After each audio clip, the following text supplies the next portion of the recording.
मित्रांनो, तुमचं पुन्हा एकदा सुमिरित मराठी ह्या यूट्यूब चॅनेलवर स्वागत आहे. आजची कथा सुरू करण्यापूर्वी जर कोणी ह्या चॅनेलवर पहिल्यांदाच आले असाल आणि अजूनही सबस्क्राईब केले नसेल तर नक्की सबस्क्राईब करा. धन्यवाद.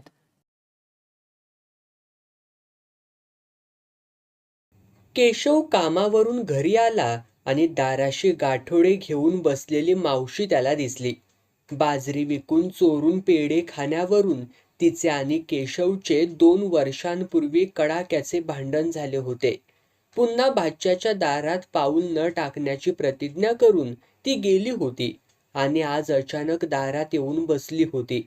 मावशीला पाहून केशवला नवल वाटलं, कारण भांडण झाल्यानंतर मावशीच्या निघून जाण्यामुळे तो गडबडला होता. घरात कुणी वडील माणूस नसल्यामुळे एखादे चालून आलेले स्थळ गमवावे लागेल अशी भीती त्याला वाटू लागली होती. सदा टेलरनेही तीच भीती स्पष्ट शब्दामध्ये त्याच्याजवळ व्यक्त केली होती. तो म्हणाला होता, तू असा सडा फटिंग, चुलता तिकडे दिल्लीला, मामा कधी ढुंकूनही पाहायला तयार नाही तुझ्याकडे. तुला मुलगी देताना मुलीचा बाप, तुम्हाला कुणीच नातेवाईक नाहीत का म्हणून विचारणारच. या प्रश्नाला काय उत्तर देशील सांग, आणि तुझ्या उत्तरावरती विश्वास तरी कसा रे ठेवावा? तू जातीचा तरी आहेस का? ही शंका मुळात त्यांना वाटेल. मावशीशी भांडलास ती तिच्या दिराकडे गेली, पण त्यामुळे तुझ्या लग्नाचा प्रश्न तू जास्तच बिकट बनवला आहेस. हे ऐकून केशवचा चेहरा उतरला. कपाळाला बांधले जाणारे बाशिंग मावशीच्या रूपाने दूर पळत असल्याचा धोका त्याला कळला. मनावर संयम ठेवला नाही. मावशीवर भडकलो याबद्दल स्वतःवरती संतापला. हवालदिल स्वरात त्याने विचारले, मग आता काय करू? मावशीला परत आणू का? तेच चांगलं. तिच्या हातापाया पडावं लागलं तर तेही कर. लग्नाचं जमेपर्यंत तिला पेढे, बर्फी, बासुंदी काय वाटेल ते खाऊ दे, पण तिला आण. सदाने आदेश दिल्याप्रमाणे केशवने सगळं काही केलं. मावशीला आणण्यासाठी तो 2-3 वेळा तिच्या दिराकडे गेला होता, पण त्याला यश आलं नाही. तिने घर न सोडण्याचा ठाम निर्णय घेतला. तिच्या त्या निर्णयामुळे दीर नाराज झाला. जाऊ मनामध्ये चरफडली. मावशी त्यांना ठणकावून म्हणाली, माझं हक्काचं घर आहे हे. तुम्ही मला घालवून द्यायला बसले आहात, पण मी बरी जाईन.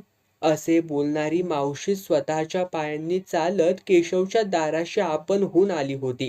तिच्या आगमनाबद्दलची कुठलीच प्रतिक्रिया व्यक्त न करता दाराचे कुलूप उघडून केशव आत शिरला. त्याच्या पाठोपाठ मावशी सुद्धा आत आली. अंगाची काय हाडं निघाली रे तुझ्या? लग्नाचं वय आहे ना तुझं, शरीराकडे लक्ष दिलं पाहिजे. हो ना, केशव तुटकपणे बोलला.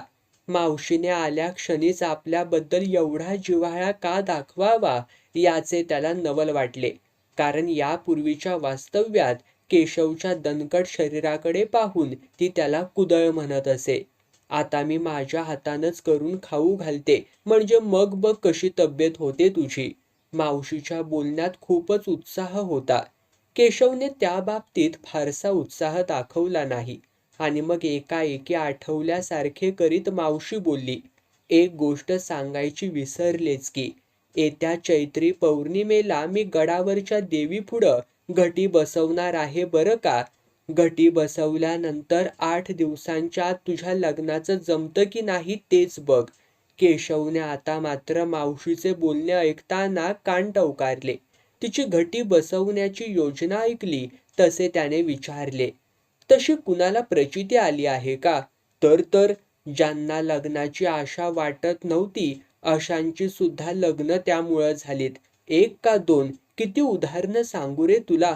शिवाय देवीनं मला स्वप्नात येऊन घटी बसव म्हणून सांगितलंय. मावशीचे बोलणे ऐकून केशव चकित झाला. बापटबाईंच्या देवीने उच्चारलेल्या भविष्यवाणीचा एक धागा गुंफला गेला होता. खुद्द देवीनेच घटी बसवण्याचा सल्ला द्यावा हा एक चमत्कार होता. दारात पाऊल टाकल्यावर लगेच मावशीने लग्नाचा विषय काढावा हाही चमत्काराचाच एक भाग होता. तेवढ्यात सदा टेलरची बायको घरात डोकावीत बोलली, मावशी आल्या वाटतं. सुमन आल्यामुळे मावशीला बरे वाटले. भाच्याच्या तुटकपणा पाहून तिला गुदमरल्यासारखे झाले होते. त्याला खुलवण्याचा तिने तिच्या परीने बराच प्रयत्न केला होता आणि मग आता तिचा धीर काहीसा खचू लागला होता. अशा आणीबाणीच्या प्रसंगी सुमनचे आगमन मावशीला संतोषकारक वाटले. हो ना, आत्ताच आले बघ, आत ये ना, दारातच उभी का आहेस? मावशीच्या प्रेमळ आग्रहावर सुमन आत येत म्हणाली. भाऊजींच्या लग्नाची यंदा तयारी करायची बरं का मावशी आपल्याला. तुमच्या हाताखाली काम करायला सून आणण्याचा त्यांनी आता प्रण केला आहे. चांगलं ना, मला तरी काय तेच पाहिजे. आता आमचा तोच विषय चालला होता. मावशीला माझ्या दारी घटी बसव म्हणून गडावरच्या देवीनं स्वप्नामध्ये दृष्टांत दिला बरं का वहिनी. केशवने उत्साहाने सुमनला बातमी पुरवली. खरंच? होय मावशी. खरं म्हणजे खोटं सांगते की काय मी? चांगलं टोप पदरी हिरवं पातळ, कपाळावरती ठसठशीत कुंकू, अंगभर दागिने. मला म्हणाली, भाच्याचं लग्न यंदा करायचं ना, मग माझ्या दाराशी य. आता सुद्धा डोळ्या फुडून हलत नाही माझ्या. म्हणजे देवीच्या रूपानं सवाष्णच आली बरं का, सुमन बोलली आणि मग केशवकडे पाहत म्हणाली. बघा भाऊजी, बापटबाईनं सांगितल्याप्रमाणे ठोका बसला की नाही? केशव काही बोलला नाही, पण त्याच्या ओठावर एक समाधानाचे हास्य उमटले होते. केशव आणि नरूभाऊ अलीकडे गावाच्या एका टोकाशी असलेल्या देवीच्या देवळात रोज जात असत. नरूभाऊ केशवच्या घरी त्याला बोलावण्यासाठी न चुकता येत. तो घरात नसला तर त्याची वाट पाहत बसत. केशवने त्यांना तसे कळकळीने सांगितले होते. तो म्हणाला होता, तुमच्या निमित्तानं तरी देवीचं दर्शन रोज घडल. लग्नाचा भार आता मी सगळा तिच्यावर टाकलाय. केशवला बरोबर घेतल्याशिवाय देवीला न जाण्याचे आश्वासन देत नरूभाऊ म्हणाले होते, तू देवीचेच पाय धर, शेवटी दया तिलाच येईल, माणसाला नाही हो यायची. नेहमीप्रमाणे नरूभाऊ केशवला बोलवायला आले होते. त्यांना दारात पाहिले तशी चहाची बशी तोंडाला लावलेली मावशी दचकली. घाईघाईने तिने बशी बाजूला ठेवली. चरफडल्या स्वरात ती त्यांना म्हणाली, तुम्ही लवकर आलात आज?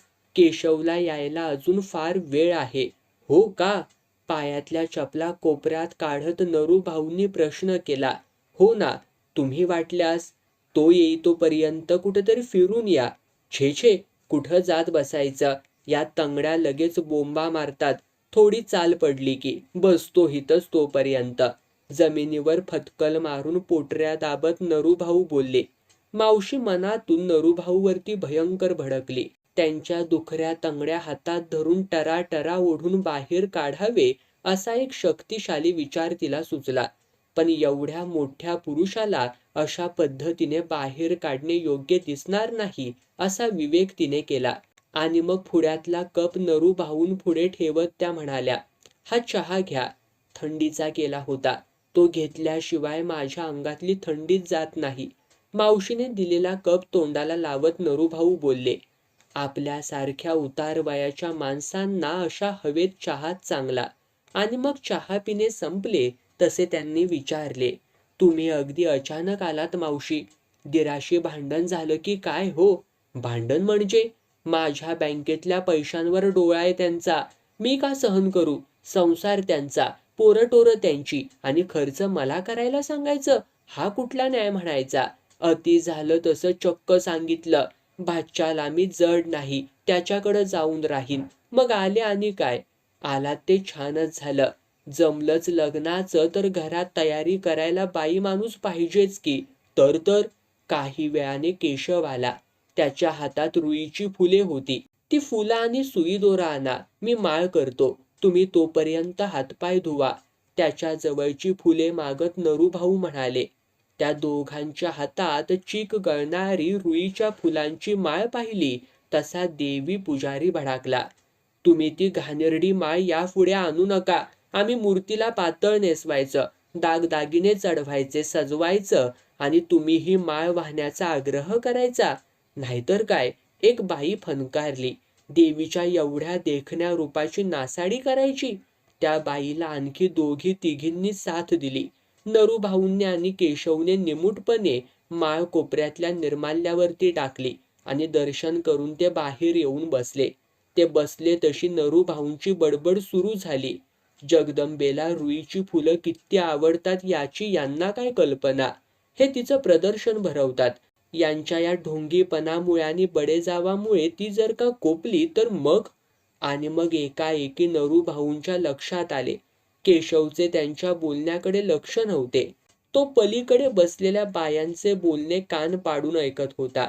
रूप, गुण सगळं काही असूनही एका मुलीचे कुठेच जमत नव्हते. तिचे नाव मंदा असल्याचे केशवला त्या टवकारण्यातून कळले. तिच्या जड बाशिंग बळापुढे सगळ्यांनी हात टेकले आहेत. ही एक अत्यंत प्रिय बातमी केशवला त्या क्षणी लागली.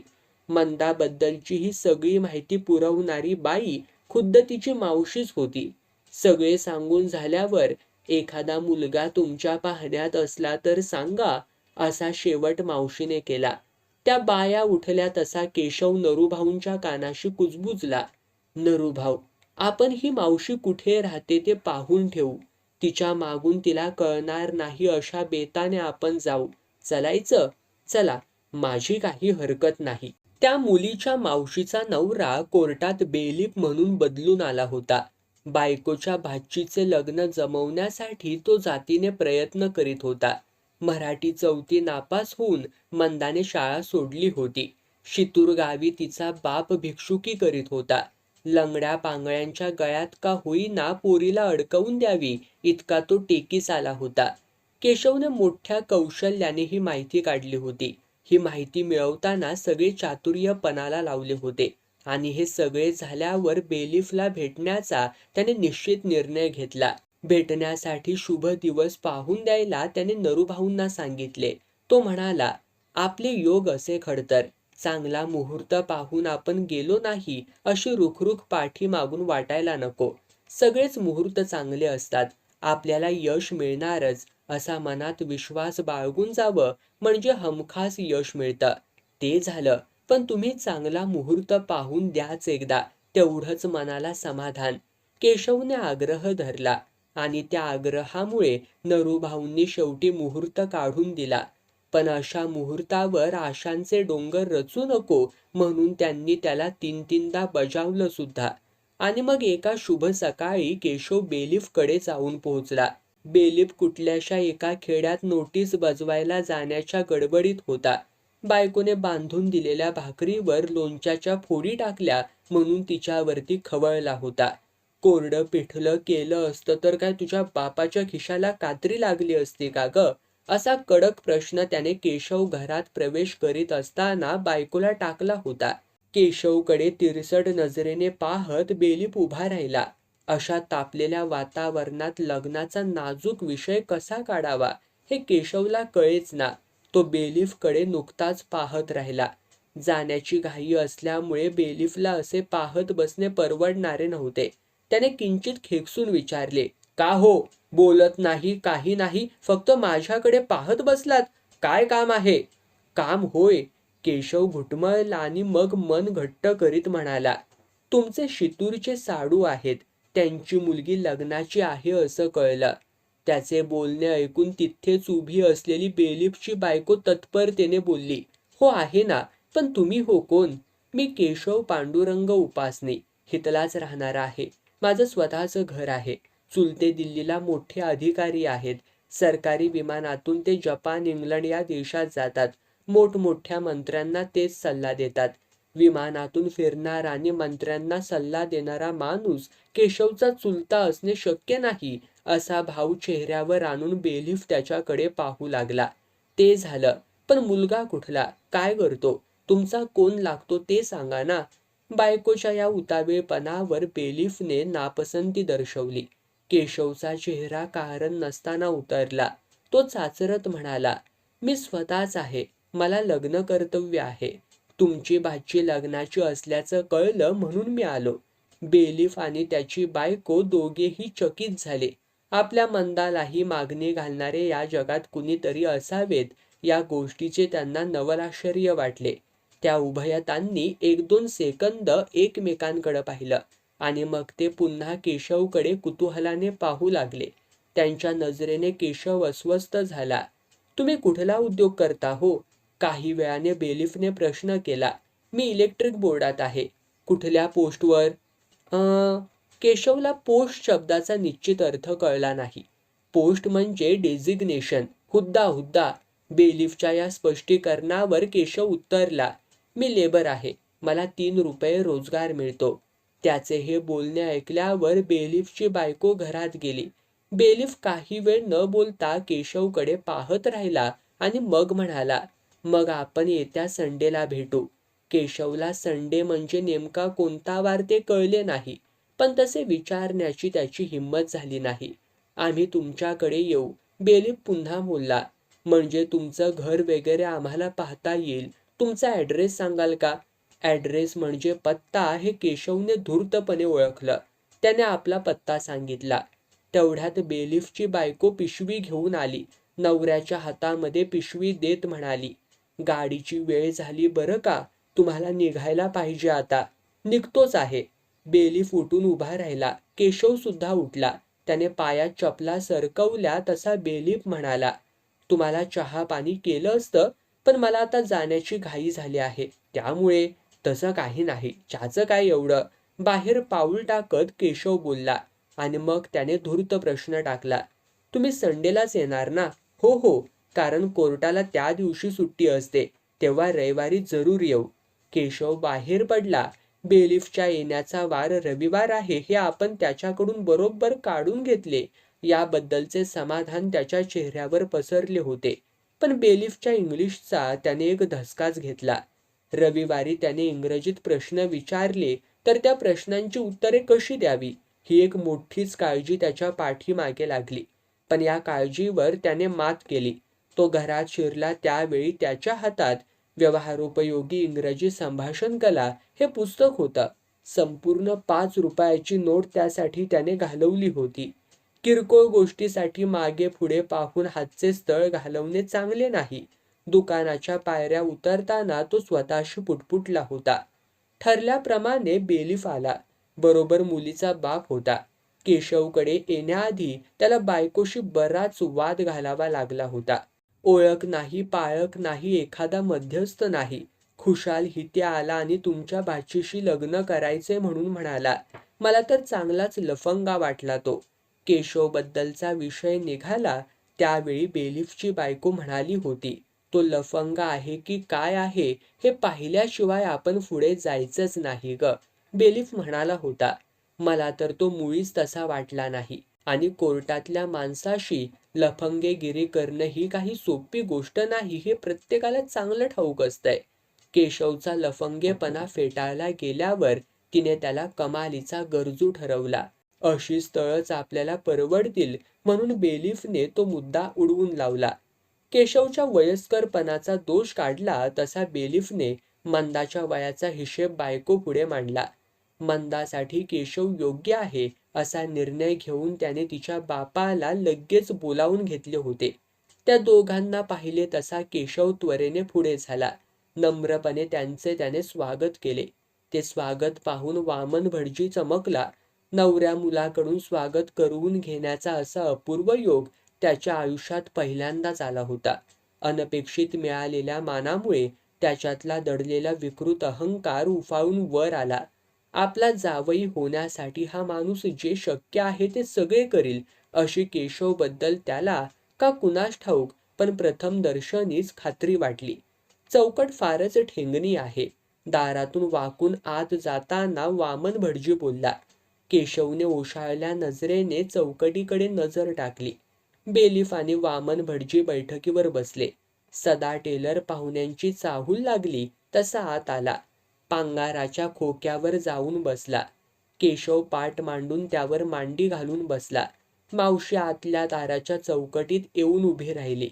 नोकरी परमनंट आहे का? बेलिफने सुरुवात केली.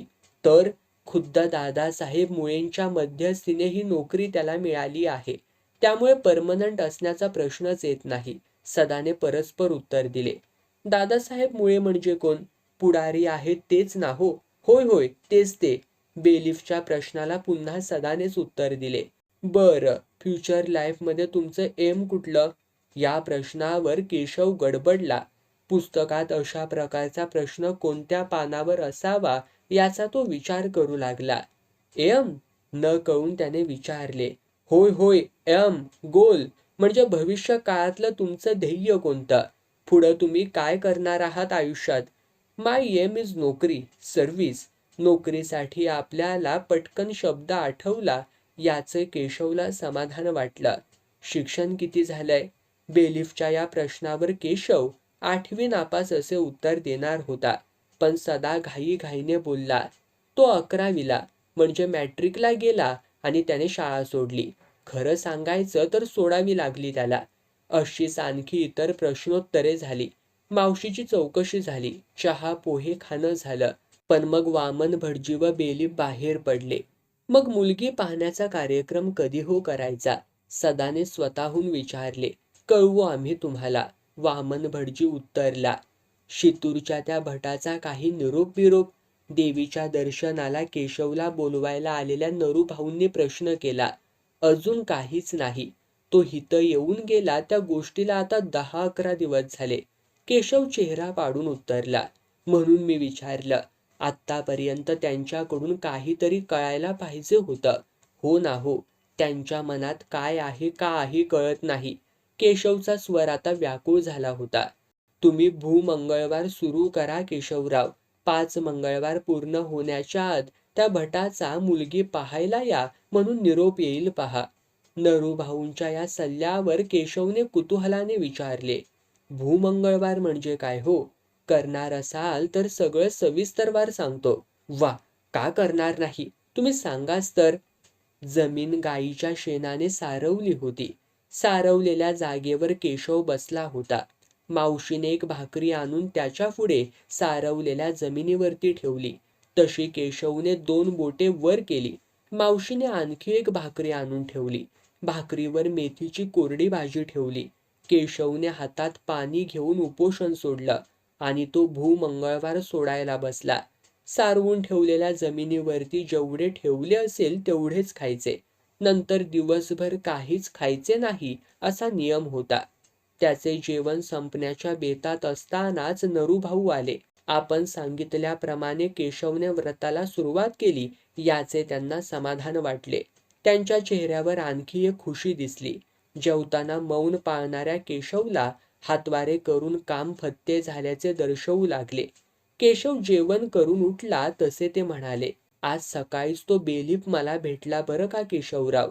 मग काय म्हणाला?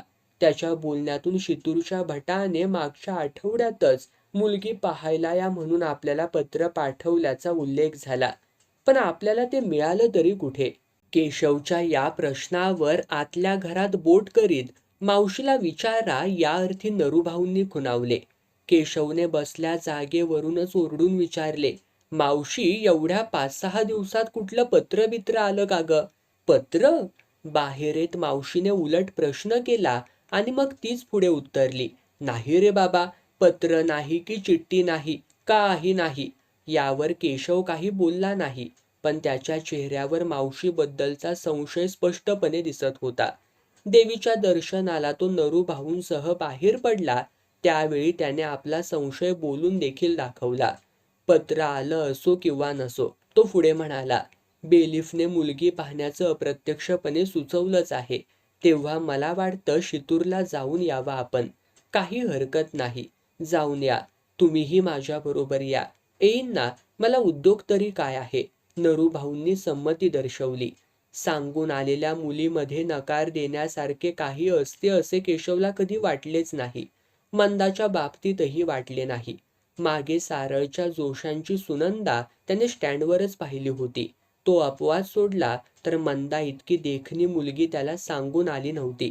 मंदाला पाहून बाहेर पडल्यानंतर नरूभाऊ म्हणाले.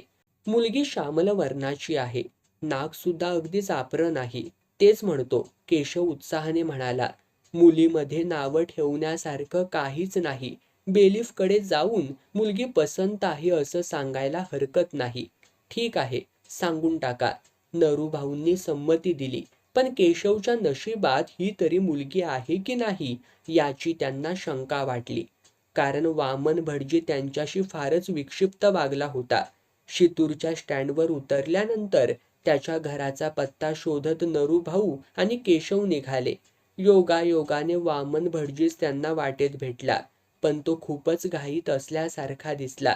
असेच पुढे जा, एक चौक लागेल, त्या चौकात डावी बाजू धरा, उजव्या हाताचं चौथं घर माझंच आहे, अशी त्याने स्वतःच्या घराची खूण सांगितली. आणि तो घाईघाईने निघून गेला आणि मारुतीच्या पारावर चुना तंबाखू मळीत बसला. नरूभाऊ आणि केशव घरी गेले तेव्हा मंदाच्या आईनेच त्यांचं आगत स्वागत केलं. तुमच्या घरचे आम्हाला भेटले, त्यांना कुठलं महत्वाचं काम होतं वाटतं, नरूभाऊ बाईला पाहून बोलले. त्यांना नेहमीच महत्वाची कामं असतात, त्या कामापुढं बाकी सगळ्या गोष्टी त्यांना तुच्छ वाटतात. वामन भटजीच्या बायकोच्या बोलण्यातला उपहास केशवला कळला नाही. तो म्हणाला, काही बिघडत नाही, ते नसले तरी आपण मुलगी पाहण्याचा कार्यक्रम उरकून घेऊ. मंदाला पाहण्याचा कार्यक्रम झाला. नरूभाऊ आणि केशव निघण्याच्या तयारीत असतानाच पारावर बसलेला वामन भटजी कंटाळा येऊन घरी आला. बैठकीवर बसत त्याने लगेच बोलायला सुरुवात केली. अहो, मंदाला पाहायला रोजचे पाहुणे, स्वागत तरी कुणाकुणाचं करणार, ती कुणालाही पसंत पडेल अशीच आहे. पण मी तिला सांगितलं आहे, तुला पसंत पडेल त्याच्याशीच लग्न कर. व्यापारी म्हणशील तर व्यापारी, नोकरदार म्हणशील तर नोकरदार, तू फक्त मुलाला पसंत कर. आपला दाम खणखण वाजत असताना कुणापुढं वाकायचं तरी कशाला हो. वामन भटजीच्या अशा आत्मप्रौढीच्या बोलण्याला कंटाळून नरूभाऊंनी केशवला लवकर उठण्याची घाई केली. या स्थळाची त्यांना मुळीच आशा वाटत नव्हती, पण केशवचा उत्साह पाहून आपले मत व्यक्त करण्याची त्यांनी हिंमत केली नाही. शितूरहून परतल्यानंतर केशवने तत्परतेने मुलगी पसंत असल्याबद्दल वामन भटाला पत्र पाठवले. त्याच दिवशी तो बेलीफकडे गेला. तिथेही त्याने मंदा पसंत पडल्याचे उत्साहाने सांगितले. तसे शितूरला पत्र पाठवल्याचेही त्याने सांगितले. गुड, बेलीफ म्हणाला, मीही एक लेटर पाठवतो. त्याप्रमाणे मॅरेजची पुढची बोलणी कधी करायची ते तुम्हाला कळवीनच. या गोष्टीला 8 दिवस झाले. वामन भटाचे पत्र, चिठ्ठी किंवा निरोप यापैकी काहीही आलं नाही. केशव काळजीत पडला. बेलीफकडे त्याच्या मधून चक्रा सुरू झाल्या. जाण्यासाठी काहीतरी निमित्त असावे म्हणून तो बेलीफच्या लहान पोराला गोळ्या बिस्किटे नेऊ लागला. त्याला अंगाखांद्यावर नाचवीत, मला संजयची फार आठवण येते असे बेल्फिनीला सांगू लागला. ती माऊली धन्य झाली. आपल्या मुलात कुणाला तरी लळा लावण्याचे सामर्थ्य आहे असा सुखकारक अनुभव ती 4 मुलांची माता पहिल्यांदाच अनुभवू लागली. केशवबद्दल तिचे मत चांगले होऊ लागले. मुलगा स्वभावाने अगदी सालस वाटतो. तिशी उलटलेल्या त्या पुरुषाचे गुणगान ती नवऱ्याजवळ करू लागली. लग्नाचे पक्के करण्याचा लकडा तिने त्याच्या जवळ लावला. 2-3 वेळा हे ऐकल्यानंतर बेलीफ चिडला. पक्क करायचं कुणी, मी की वामनरावांनी, तो म्हणाला. 2-3 निरोप पाठवले, काहीही दखल घ्यायला तयार नाहीत. आणखी काय करायचंय, त्याचं काय म्हणणं आहे तेही कळत नाही. अशा हलगर्जीपणामुळं हातचं तळ घालून बसतील. बायकोच्या पुटपुटण्यावर बेलीफ म्हणाला, कसला हलगर्जीपणा, मुद्दाम काहीतरी वाह्यातासारखं वागायचं, दुसरं काय. अशा वागण्यामुळं 4 वर्षापासून पोरीच्या लग्नाचं जमत नाहीये.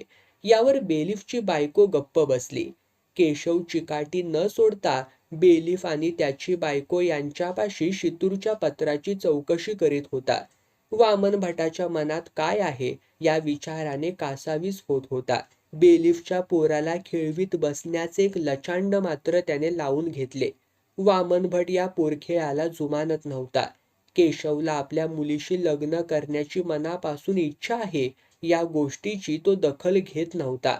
त्याच्या लक्षात आपले स्थळ आहे की नाही अशी शंकाच केशवला येऊ लागली. प्रत्येक मावळत्या दिवसाला त्याची ही शंका वाढतच गेली. आणि मग त्यावर त्याला एक युक्ती सुचली.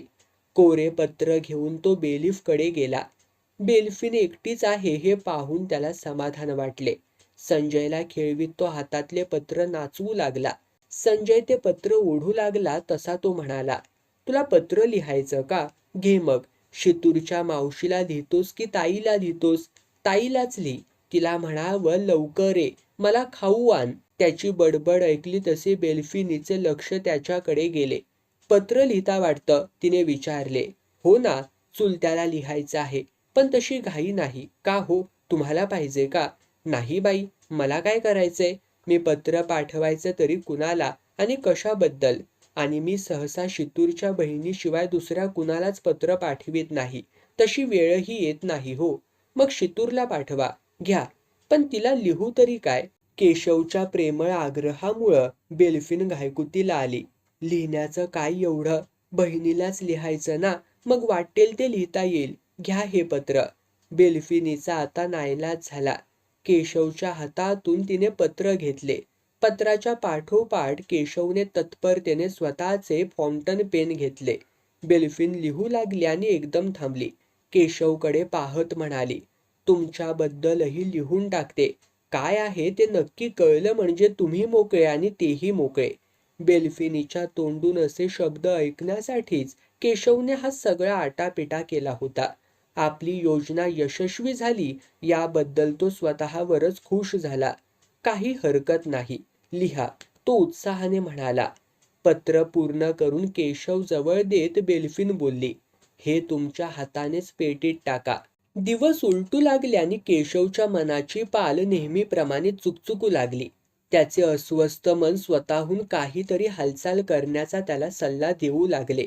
त्याने आता हालचाल केली नाही तर वामन भट मंदाला एखादा धनिक शेतकरी पाहून देणार होता. ती कदाचित एखाद्या श्रीमंत शेतकऱ्याची बायको होणार होती.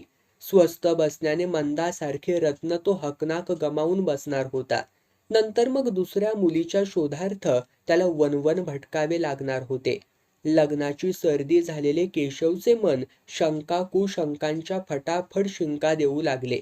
त्या शिंकांनी तो व्याकुळ झाला.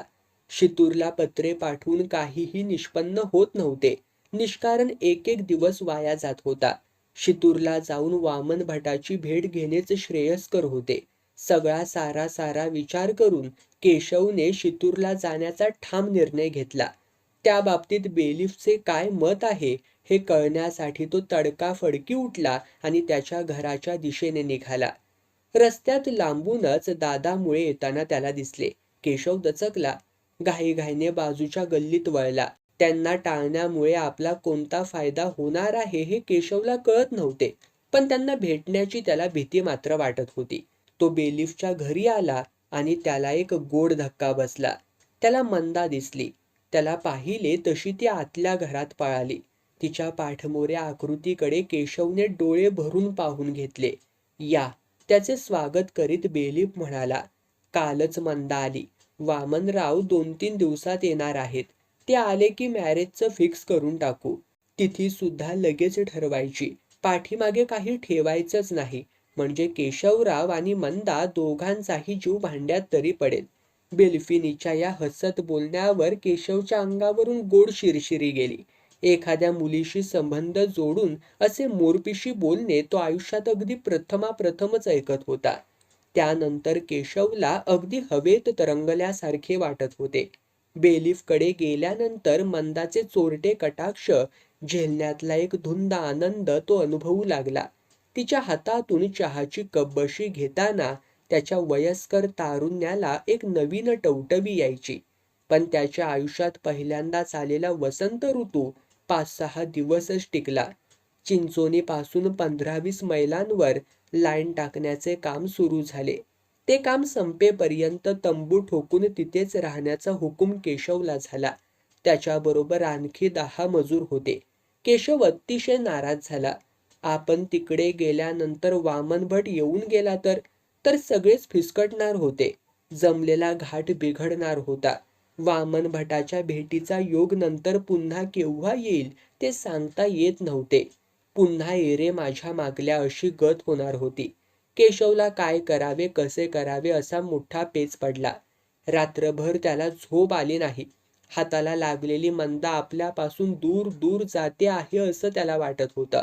ती जीवघेणी जाणीव त्याला असह्य झाली. दुसऱ्या दिवशी सकाळी नेहमीप्रमाणे पाटीलच्या घरचे पाणी भरण्यासाठी तो गेला. दादा, उद्यापासून सुरू होणाऱ्या कामासाठी मी रोज जाऊन येऊन गेलं तर चालणार नाही व्हय? त्याने विचारले. हा, जाऊन येऊन? एखादी फियाट बियाट घेतलीस की काय र गड्या तू? फियाट कशाच्या आल्या या गरीबाकडं? पण सायकल आहे नव्ह? शहाण्या, सायकलीवरून रोज जाणं येणं झेपवल का र तुझ्याच्यानं? जाऊन येऊन 40-50 मैल अंतर पडल आणि तुला तिथं कुणी बसवून ठेवणार आहे का? पाटलाच्या बोलण्यावर केशव गप्प बसला. पाटलानेच पुन्हा चेष्टेने विचारले, काम संपल्यावर रोज रात्री इथं यायचं म्हणतोयास, पण येणार र कशासाठी त्वा? बायकोचा तर अजून पत्ता सुधीक नाही तुझ्या. त्यासाठीच तर यायचं आहे, लग्नाचं ठरवायचं आहे. आणि मग केशवने शितूरच्या स्थळाची सविस्तर हकीकत पाटलाला ऐकवली. वामन भटाची गाठ पडणं, त्याच्याशी लग्नाच्या विषयावरती बोलणे किती आवश्यक आहे ते सांगितलं.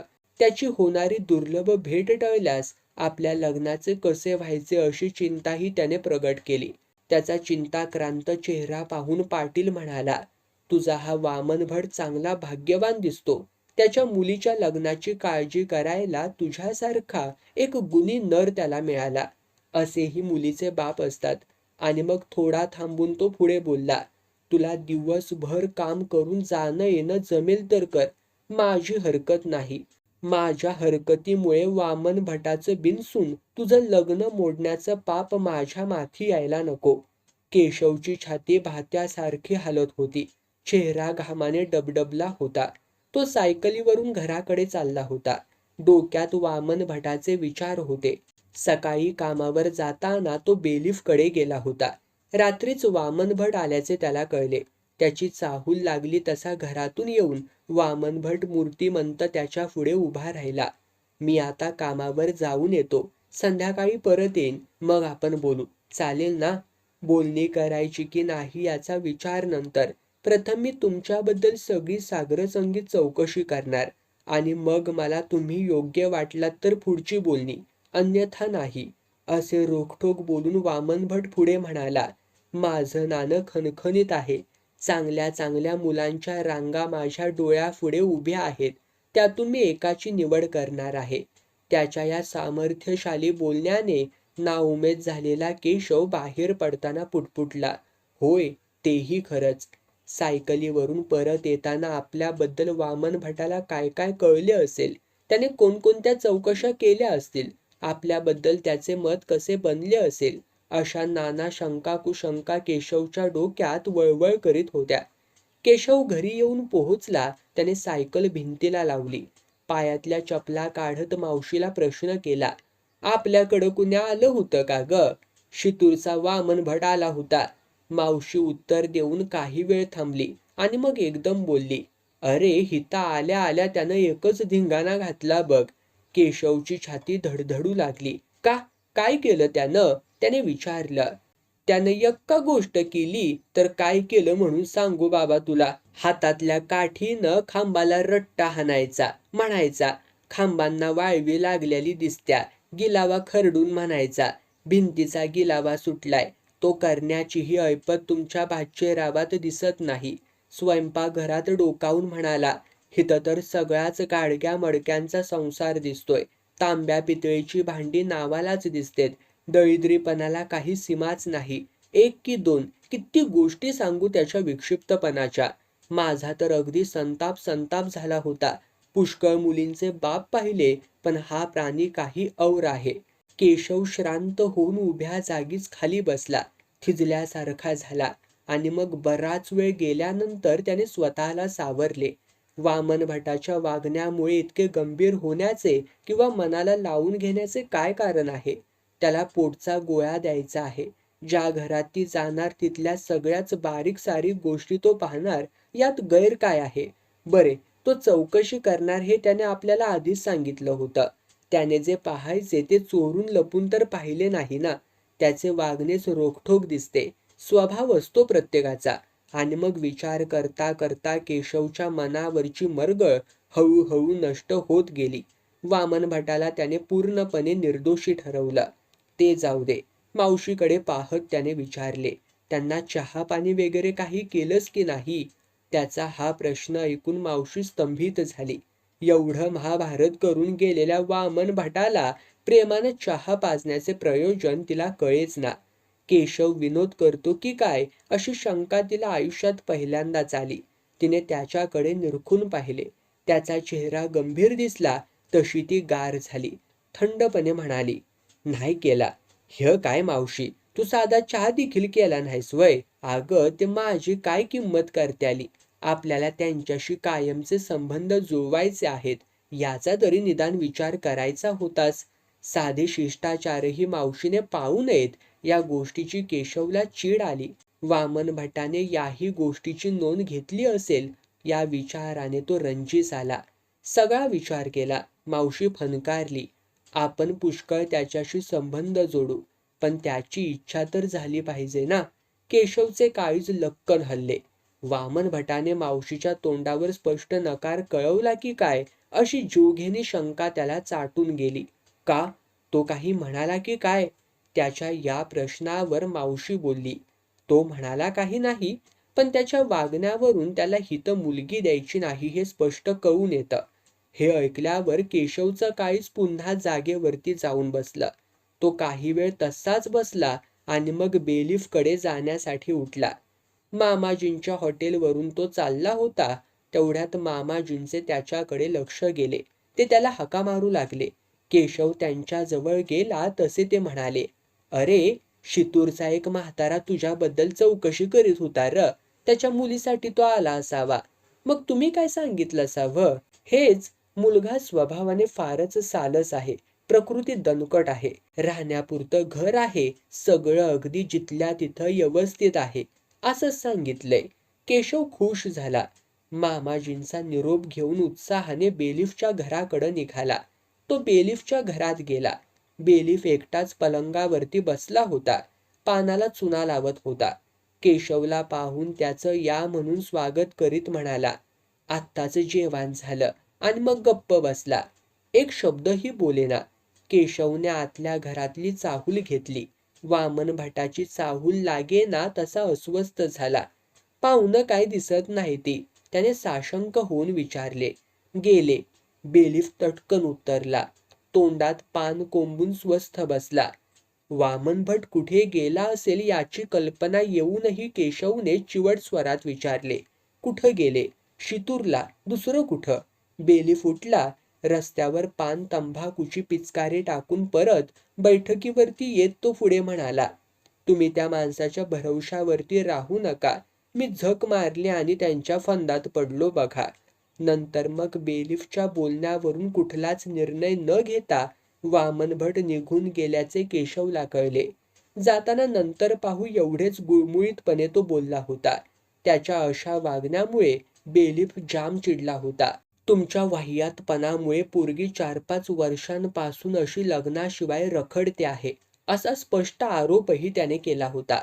स्वतःच्या हिमतीवर टाटा बिर्ला सारखे स्थळ शोधून काढण्याचे आवाहन त्याने वामन भटाला केले. त्या विषयावरती मग बेलीफ वामन भटाशी एक शब्दही बोलला नव्हता. त्याला तोंडघशी पडल्यासारखे झाले होते. कमालीचा उद्वेग येऊन त्याने वामन भट, त्याची मुलगी आणि तिचे लग्न या गोष्टी मनातूनच काढून टाकल्या होत्या. घरी परत येताना केशवच्या हातापायातले सगळे त्राणच नष्ट झाले होते. हे लग्न जमवण्यासाठी बेलीफचा वाटणारा एक मोठा आधार तुटला होता. त्यासाठी पुढचे पाऊल आता कसे टाकावे या विचाराने तो चिंताक्रांत झाला होता.